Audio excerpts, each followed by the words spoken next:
au point. En tout cas, les attentes du calife général ont été satisfaites pour la plupart. Parce que le calife avait souhaité que le scanner soit à Touba avant le Magal, ce qui est le cas. Nous l'avons visité ce matin à l'hôpital Madlaboul Fouzaini. Il avait souhaité aussi qu'on puisse tester grandeur nature la centrale d'oxygène qui est en fonction depuis déjà plusieurs mois. Et nous pensons aussi que toutes nos instructions en ce qui concerne la prévention éventuelle de cas de choléra, toutes les instructions ont été appliquées à la lettre, notamment la mise à disposition des solutés et autres médicaments intervenant dans le traitement du choléra, mais aussi la création d'un camp d'isolement d'éventuels cas de choléra. Je crois que des dispositions ont été prises. Et cette année aussi, particulièrement du fait du contexte épidémiologique, nous allons mettre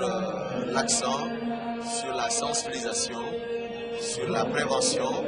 notamment à travers le service national d'hygiène qui est à plus d'œuvre depuis plusieurs semaines au niveau de Touba et dans les quartiers de Touba, mais aussi qui a fortement participé à relever dans le bon sens la qualité de l'eau, mais aussi qui a beaucoup prodigué de conseils et indiqué les bons comportements à avoir aux populations. À côté du service national d'hygiène, il y a la direction de la prévention individuelle et collective qui aussi depuis plusieurs semaines fait des causeries sur la prévention du choléra et les autres maladies, sur les comportements hygiéniques. Et d'ailleurs tout à l'heure nous visiterons une école coranique qui a été visitée par la direction de la prévention individuelle et collective. Et donc nous pensons qu'en ce qui concerne le ministère de la Santé et de la Prévention, ce qui devrait être fait a été fait, et nous avons même essayé d'augmenter certaines dispositions qui avaient été prises l'année dernière, parce que nous savons que le Magal de Touba reçoit chaque année un nombre de pèlerins plus important. C'est la raison pour laquelle le nombre de points de prestation sanitaire est passé de 120 à 131 postes de santé. Le nombre d'ambulances est passé de 17 à 20 ambulances cette année. Les spécialistes sont passés de 56 à 65 cette année. Et dans l'ensemble, nous allons, en plus de ces spécialistes, mobiliser plus de 930 agents de santé. Donc médecins, infirmiers, sages-femmes, agents de santé, relais, Croix-Rouge, etc., etc. Nous travaillons aussi en étroite collaboration avec les sapeurs-pompiers, en étroite collaboration avec l'armée qui va mobiliser l'hélicoptère médicalisé. De même, le ministère de la Santé va mobiliser l'hôpital mobile qui va être à Touba comme point fixe au départ le domicile du calife et qui pourra faire des interventions dans plusieurs points de la ville. En dehors donc de l'hôpital mobile aussi, nous allons prépositionner au niveau de Bambey, donc en venant à Touba, un camion de chirurgie pour pouvoir faire les premières interventions en cas d'accident sur la route. Il nous reste maintenant à solliciter auprès du calife général des Mourides des prières pour que le choléra ne perturbe pas le Magal de Touba. Solliciter aussi des prières pour qu'il n'y ait pas d'accident du tout cette année. Parce qu'encore une fois, parfois aussi les accidents nous causent beaucoup de problèmes. Et c'est l'occasion encore une fois pour moi de lancer un appel aux chauffeurs, aux transporteurs pour rouler doucement, mais aussi pour prendre toutes les précautions pour éviter autant que faire se peut les accidents de la circulation. Par rapport au choléra, d'aucuns disent que bon, le choléra est apparu à Bakel, d'autres disent qu'il n'y en a pas. Quel est exactement? Le choléra, il y en a? En fait, le choléra est apparu dans le district de Bakel, donc qui est un district frontalier avec deux pays amis, deux pays voisins, et plus précisément dans le village de Yafera, où un habitant avait séjourné dans un pays voisin et au retour, il a ramené le choléra. Mais ce qu'il faut préciser, c'est que quand le cas a été détecté, des mesures de traitement ont été prises pour le village. L'ensemble des maisons du village ont été visitées par le service national d'hygiène. Et les 10 cas qui s'étaient déclarés au total, nous avons pu les prendre en charge, les traiter et les patients ont pu regagner leur domicile. Il n'y a pas eu de décès. Et depuis lors, maintenant, à chaque fois, nous avons des alertes. Nous testons avec le laboratoire de l'Institut Pasteur. Mais depuis lors, il n'y a plus de cas confirmés de choléra. Mais du fait que déjà, il a fait une incursion dans le pays, même si c'est dans le cadre d'un district qui est frontalier avec un autre pays, nous devons prendre toutes les précautions, toutes nos dispositions, parce qu'encore une fois, le choléra se transmet très rapidement. Et du fait que tous les musulmans de la sous-région, beaucoup de musulmans de la sous-région vont quitter des pays voisins pour venir au Magal, vont quitter même d'autres pays pour venir au Magal, mieux vaut prendre les dispositions. Le Magal de cette année se déroule dans un contexte épidémiologique particulier. Il revenait aussi au gouvernement de prendre des mesures particulières pour éventuellement faire face. Au moment où je vous parle, il y a un camion chargé de moyens de propreté pour les populations de Touba. De même, la pharmacie nationale d'approvisionnement est déjà prépositionnée au niveau de la pharmacie régionale d'approvisionnement, ce qu'il faut en termes de médicaments pour éventuellement prendre en charge des cas de choléra. Mais en tout cas, encore une fois, on en parle parce qu'il faudrait que les gens soient vigilants, surtout pendant le Magal. Il faudrait qu'ils soient extrêmement vigilants et qu'ils prennent toutes leurs dispositions, encore une fois, pour éviter une propagation de la maladie. Voilà, c'est une dernière question sur le registre avec la grève du SAMES.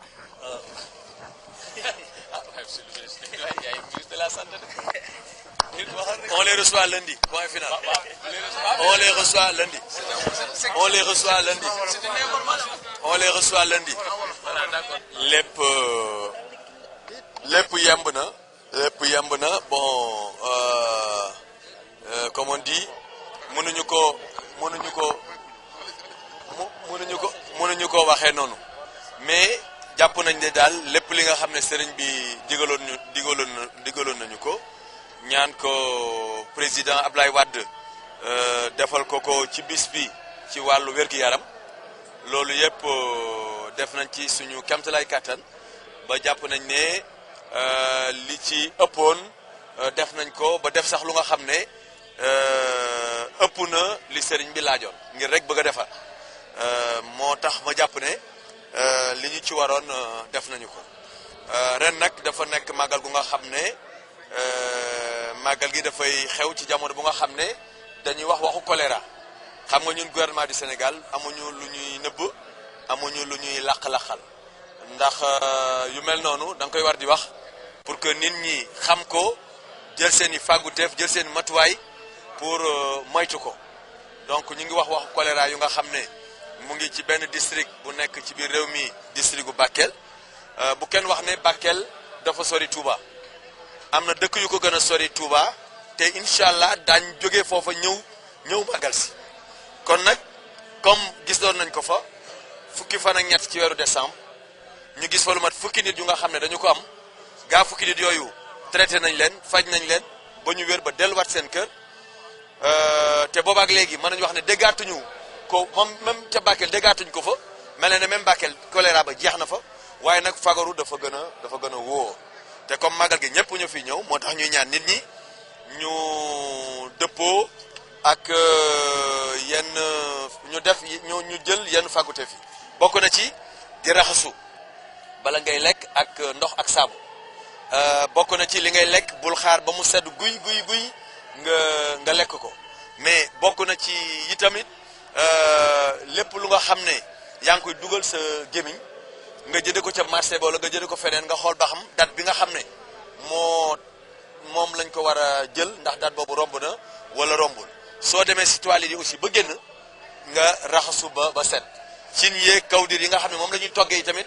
ñu raxas leen ba mu set ndox mi ñu set ko su fekkente ne ndox mi doy nañu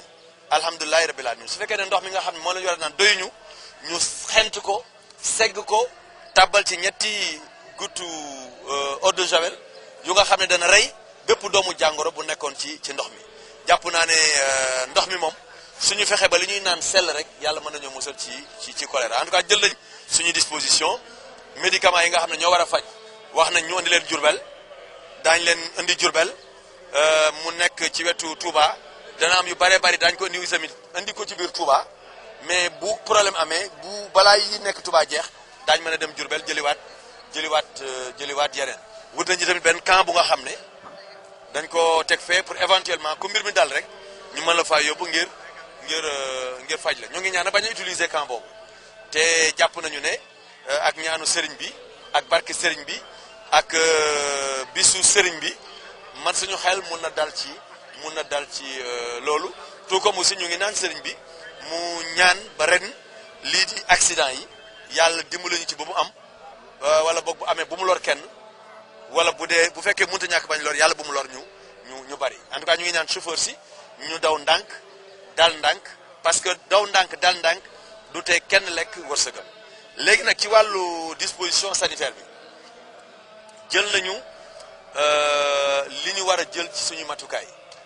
daaw poste de santé yi téeméer la woon ak ñaar fukk ren yóbbu nañ ko téeméer ak fanweer ak benn ambulance yi fukk ak juróom-ñaar la woon ren ñaar fukki ambulance la ñuy déployer lii di spécialiste yi mooy ñi nga xam ne dañu xarala trop jàng nañ médecine générale ba noppi waaye jàngaat yeneen spécialité ñooñu tamit juróom fukk ak juróom benn la ñu woon ren daañu leen yóbbu juróom benn fukk ak juróom hélicoptère médicalisé bi dina ñëw hôpital mobile bi daañ ko teg ci buntu kër sëriñ bi bu ko defee fépp fu ko waaye soxla ci Touba mu mën a dem apporter les soins nécessaires ñu ngi liggéey ak sapeur pompier ñu ngi liggéey ak armée bi ñu ngi def li ñu war a def ngir que nit ñi ñëw ci jàmm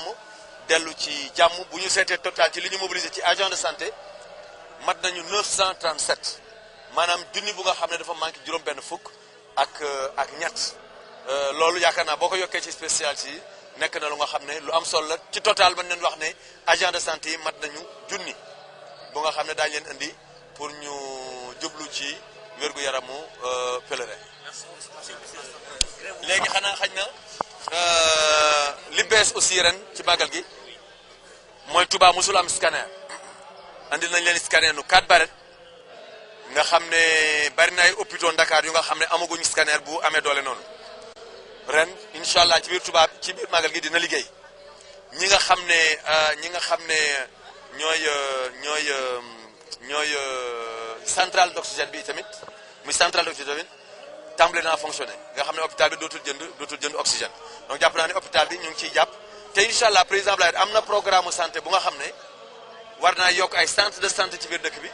war naa yokk ay poste de santé ci biir dëkk bi te loolu yëpp incha allah daañu ci jublu bu baax a baax. maintenant grève SAMES bi xam nga waxtaan dafa gën jàmmaarloo waxtaan dafa gën xuloo ñun tàllal nañu suñu loxo ñëpp ñi nga xam ne ñu ngi ci secteur de la santé pour ñuy waxtaan di déggoo di diisoo parce que loolu mooy suñu njëriñ mais loolu aussi mooy seen njëriñ te loolu mooy njëriñu population yi disposition yooyu nekkoon démb ngir toog ak képp ku nga xam ne liggéey kan nga ci biir wér-gu-yaram ngir waxtaan ak yow disposition yooyu si ci la ñu nekk ak waa SAMES ngir waxtaan ak ñoom te incha allah gouvernement bi dana leen recevoir altine ak jàmm xañ na li tax ñu yeex leen a recevoir ñoom xam nañu ko parce que ministère de la fonction publique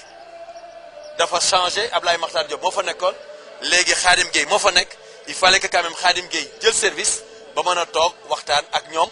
jàppoon nañ nag ne ñoom loolu comprendre nañ ko waaye dafa mel ne xañ na ñoom loolu comprendre nañ ko woon ba tax xañ na ñu yëngalaat fi mais jàpp nañ ne bu ñu toogee waxtaan ak ñoom bon daañu mën a leeral yëpp en français le ministère de la santé a été toujours pour le dialogue et la concertation. Nous pensons que pour régler les problèmes de santé, c'est autour de la table de discussion, c'est autour de la table de négociation. Et nous exhortons les syndicats de la santé, qui sont dans le secteur de la santé, de privilégier le dialogue, de privilégier la concertation, Parce qu'encore une fois, c'est seulement avec le dialogue et la concertation qu'on peut avoir des acquis. Encore une fois, notre main reste tendue, notre porte reste ouverte. J'ai été amené à suspendre une conférence internationale sur la planification, une conférence internationale sur le paludisme et le sida pour rencontrer le SAMES. Je leur avais promis une rencontre avec le gouvernement. Cette rencontre n'a pas pu se tenir pour une première fois parce que le SAMES n'était pas venu. La deuxième rencontre n'a pas pu se tenir parce qu'il fallait organiser la passation de service entre M. Khadim Gueye et M. Abdoulaye Diop Makhtar. La passation de service a été faite. Le gouvernement va les recevoir lundi à 10 h et nous pensons qu'à l'issue de cette rencontre, la paix... De toute façon, ce qu'il faut dire de façon très claire,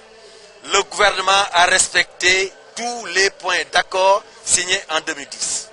Ça aussi, il faut le dire de façon très claire.